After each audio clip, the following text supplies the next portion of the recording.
தேவன் கண்டுபிடிச்சதெல்லாம் பாருங்க எல்லாம் நித்தியமானதா இருக்குது, அதுக்கு அழிவே கிடையாது. இன்னொன்னு, அது மாதிரி டூப்ளிகேட் உன்னால செய்யவும் முடியாது. அதனால தான் எதுலையுமே சைன் போடாம வச்சிருக்காரு. நம்மளுங்க பாருங்க, ஏதாவது ஒரு பிராண்ட் அப்படின்னா சைன் போட்டுறான், காப்பி ரைட்ஸ் வாங்கி உடனே வச்சிடறான். அவனுடைய போட்டோவோ பிக்சரோ அவனுடைய வார்த்தையோ ஏதோ ஒன்று எடுத்து நம்ம அப்லோட் பண்ணனா காப்பி ரைட்ஸ் வந்துடுது. தேவன் காப்பி ரைட்ஸை எதுவுமே கொடுக்கல. சூரியனை வச்சுட்டாரு, சந்திரனை வச்சுட்டாரு, மரம் செடி கொடியெல்லாம் வச்சுட்டாரு.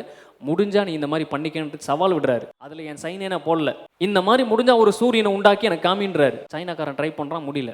இதுதான் நித்தியமானவைகள், அழியப்படாத இவைகளெல்லாம் இவர் செய்யறதுனால இவருக்குள்ள தேவத்துவத்தின் பரிபூர்ணம் நிறைந்திருக்கிறது.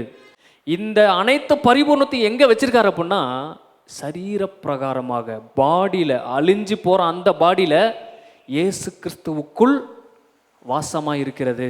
அவ்வளோ பெரிய மகத்துவத்தையும் மேன்மையும் அழிஞ்சு போற சரீரத்துல இயேசுவுக்குள்ள வச்சிருக்காரு. அப்படின்னா உங்களுக்கு ஒன்றும் புரிஞ்சிருக்கணும், அவருடைய சரீரத்துக்குள்ளேயே அந்த மகத்துவமும் தேவத்துவமும் இருக்குது. அப்படின்னா என்ன அர்த்தம்? எனக்கும் அது ஆப்ரேட் ஆகும்னு அர்த்தம், எனக்குள்ளேன்னு இருக்குன்னு அர்த்தம். இது நீ நம்ப மாட்டேன்னு தெரிஞ்சுதான் அவர் கீழே எழுதி வச்சிருக்காரு பாருங்க. அவருக்கு தெரியும் இப்படிலாம் சொன்னா நம்ப மாட்டான் அப்படின்னு தெரிஞ்சு, மேலும் சகல துரைத்தனங்களும், சகல துரைத்தனா அத்தாரிட்டி, பவர், டொமினியன், சகல துரைத்தனங்களுக்கும் அதிகாரத்திற்கும் தலைவராய் இருக்கிற அவருக்குள் நீங்கள் பரிபூர்ணம் உள்ளவராய் இருக்கிறீர்கள்.